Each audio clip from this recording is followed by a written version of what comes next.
Bonjour et bienvenue à l'épisode 7 de la série Linguistique pour l'enseignement et l'apprentissage des langues. Cet épisode est consacré à l'importance du type de texte. Je vous présente tout d'abord la structure de cet épisode. Nous allons rencontrer deux nouveaux termes, notamment le terme du registre et le terme du genre. Nous allons aussi voir les principales catégories des registres ainsi que l'analyse multidimensionnelle. Vous allez découvrir ce que ça veut dire. Nous allons aussi étudier quelques exemples et, comme d'habitude, nous allons aussi nous poser la question quelles sont les implications de ces résultats pour l'enseignement et l'apprentissage des langues. Avant de nous lancer dans ce programme, arrêtons-nous un instant. Imaginez les situations suivantes. Vous déjeunez avec vos amis, vous donnez une présentation dans le cadre de vos études ou de votre travail. Vous allez dans un magasin et vous entamez une conversation avec la vendeuse ou le vendeur. Utilisez-vous le même français dans toutes ces situations? Quelles sont les similitudes et quelles sont les différences? Pensez à votre choix de mots, aux expressions que vous allez utiliser et à votre style. Si vous souhaitez faire cet exercice, n'hésitez pas à arrêter la vidéo. Je continue. Je suppose que vous avez répondu à ces questions par un non très clair. Bien évidemment, si vous déjeunez avec un ami ou si vous donnez une présentation, vous allez utiliser un autre type de langage. C'est aussi une tâche de la linguistique de corpus et de la linguistique tout court de définir les caractéristiques de ces différents types de textes. Dans cet épisode, je vous présenterai deux manières possibles d'étudier les différents types de textes, notamment la perspective du registre et la perspective du genre. Une citation à laquelle j'ai déjà fait référence dans un épisode précédent vient d'O'Keeffe et al., qui constate qu'un grand nombre d'utilisateurs de la langue, séparés dans le temps et dans l'espace, s'orientent à plusieurs reprises vers les mêmes choix linguistiques lorsqu'ils sont impliqués dans des activités sociales comparables. Donc le contexte social est très important. La langue n'est pas un bloc, même si on dit souvent j'apprends le français, j'apprends l'anglais, comme si on parlait d'un atome, donc quelque chose qui ne se dissèque plus. Bien évidemment, la langue n'est pas comme ça. La langue se constitue de plusieurs types de textes, plusieurs contextes sociaux, d'où notre nouveau terme, le registre. Le registre est une variété langagière que l'on choisit en fonction du contexte social dans lequel ou de la situation de communication dans laquelle on se trouve. Les principales catégories des registres oraux et écrits ont été identifiées grâce aux travaux de Douglas Biber en première ligne. Nous pouvons distinguer la langue académique orale, donc la langue, le langage des conférences, des interactions au sein de l'université, puis la langue académique écrite, la belle littérature, la presse, les différentes manifestations de l'oralité, donc les interactions informelles et formelles, les différentes manifestations de l'oralité, les cours et les présentations, ce n'est que deux exemples, ainsi que la langue des réseaux sociaux entre écriture et oralité. Bien évidemment, ces grandes catégories peuvent être décomposées en petites catégories ou en sous-catégories. Par exemple, la langue académique écrite, bien évidemment, à cette catégorie appartient des essais des étudiants, les articles scientifiques, mais aussi les manuels et peut-être aussi la correspondance au sein de l'université. Quand nous parlons d'une étude de la perspective de registre, nous pouvons distinguer trois composantes majeures à étudier, notamment le contexte. Nous allons voir les facteurs non linguistiques, tels que la relation entre les locuteurs, l'objectif communicatif du texte et son degré d'interactivité. Puis les caractéristiques linguistiques, langagières de ce texte, telles que l'utilisation récurrente des contractions ou du pronom I dans des conversations informelles en anglais. les relations fonctionnelles entre les deux premières composantes, pourquoi certains choix linguistiques sont faits par rapport à la situation communicative. Donc, ce sont les trois grands aspects qu'il faut considérer quand nous prenons la perspective du registre. Pour une analyse qui tient compte de ces trois composantes majeures, Douglas Biber a identifié 6 dimensions qui expliquent la variation linguistique dans la plupart des variétés textuelles de l'anglais, donc les différents types de textes. Donc la première dimension, discours impliqué vers discours informationnel, cela veut dire que nous pouvons constater de différents degrés d'implication, différents degrés de contenu d'information dans les textes. Il y aura certains textes, par exemple des textes de la conversation informelle, qui seront probablement plus affectifs, donc qui seront plutôt des discours impliqués, et des textes scientifiques qui seront plutôt des textes très riches en informations.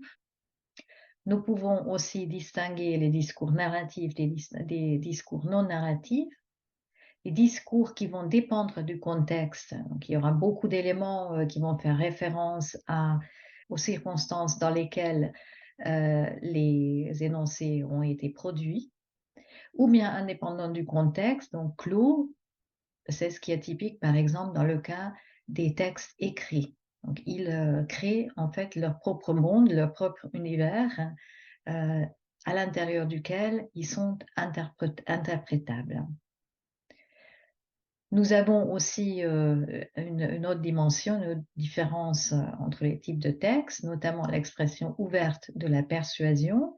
Est-ce que j'essaie de convaincre avec mon texte ou est-ce que j'essaie de rester plutôt neutre? La 5e dimension est la question d'informations abstraites ou concrètes. Bien évidemment, selon le type de texte, le niveau d'abstraction sera aussi différent. Ensuite, nous avons comme dernière dimension l'élaboration linéaire, donc à quel point le discours se construit élément par élément de façon linéaire. Un exemple pour le discours impliqué, nous sommes donc dans la première dimension identifiée par Biber, le discours impliqué versus le discours informationnel. Le discours impliqué montre les caractéristiques typiques suivantes: l'utilisation de la première et la deuxième personne, la dominance du présent, les contractions comme don't et she's, le pronom it, l'omission fréquente de la conjonction that, l'utilisation de marqueurs de discours comme well, you know, les clauses relatives plutôt que les participes, et les modificateurs comme quiet, relatively. Est-ce que pour un apprenant, cette liste est utile? Je pense que oui. C'est intéressant donc d'observer ce genre de caractéristiques. C'est aussi quelque chose qui va vous guider dans votre choix de mots et dans votre choix grammatical. Nous pouvons également analyser les textes, les différents types de textes, d'une autre perspective, notamment de la perspective du genre. Donc notre nouveau terme, deuxième nouveau terme est le genre. Contrairement à la perspective du registre, qui se concentre donc sur les choix linguistiques liés à la situation de communication, la perspective du genre se concentre sur les structures conventionnelles utilisées pour construire un texte complet dans la variété de ce texte. Quand nous analysons un type de texte de la perspective du genre, nous cherchons des phrases standards, donc des phrases qui reviennent dans plusieurs textes, notamment des phrases pour commencer ou terminer une lettre de motivation, pour se présenter à une personne que l'on vient de rencontrer, etc. Ces éléments sont donc liés à la situation de communication, mais ils ne sont pas omniprésents. Cela veut dire que, par exemple, la phrase « ravi de vous rencontrer » sera dite une seule fois dans une conversation, Vous vous souvenez, quand nous avons parlé, du registre, nous avons dit qu'il y a des éléments qui sont omniprésents, notamment les contractions ou l'utilisation d'un pronom, l'utilisation des marqueurs de discours. Ici, nous parlons vraiment des entités, des phrases standards uniques, qui caractérisent le type de texte choisi. Ces éléments sont en général conventionnels, on peut dire aussi les phrases toutes faites. Bien évidemment, ces résultats ont aussi des implications pour l'enseignement et l'apprentissage des langues. Il est toujours préférable donc de présenter, pratiquer, observer les caractéristiques des types de textes sélectionnés, des types de textes différents. Nous avons vu aussi une grille de lecture, hein, donc des critères établis par Douglas Piper que nous pouvons utiliser aussi pour d'autres langues. Nous pouvons par exemple regarder les interactions informelles au niveau inférieur et les caractéristiques du langage académique au niveau avancé. Interaction informelle, bien évidemment, appartient au niveau inférieur puisque nous passons finalement notre vie à interagir de façon informelle, alors que le langage académique a un usage beaucoup plus restreint et très spécifique, beaucoup plus spécifique que les interactions informelles. Les apprenants doivent être capables de participer dans diverses interactions et d'interagir en respectant leurs règles, avant tout les normes de politesse. Donc il faut être vraiment très conscient des normes de politesse. Est-ce que je vais utiliser un langage plutôt soigné ou moins soigné pour exprimer une intimité ou justement une distance? Et chaque contexte social a aussi ses particularités. Ce qui peut être dit ou écrit dans un contexte peut sembler inhabituel, impoli ou même choquant dans un autre. Et notre résumé, comme d'habitude, tout d'abord, je vous rappelle la définition de la perspective du registre, donc une variété langagière que l'on choisit en fonction du contexte social dans lequel ou de la situation de communication dans laquelle on se trouve, s'appelle donc un registre. Les différents types de textes peuvent être analysés du point de vue de registre, mais aussi du point de vue de genre.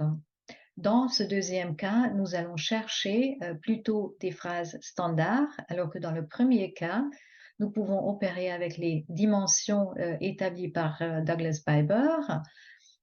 Et finalement, l'implication pour la pédagogie, il faut toujours présenter, pratiquer, observer des unités multilexicales caractérisant le type de texte sélectionné.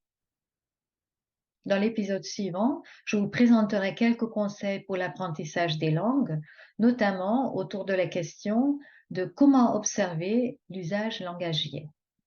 Comme d'habitude, je vous ai préparé aussi une petite liste de la littérature recommandée. Cette liste vous permettra donc d'approfondir le sujet traité dans cet épisode.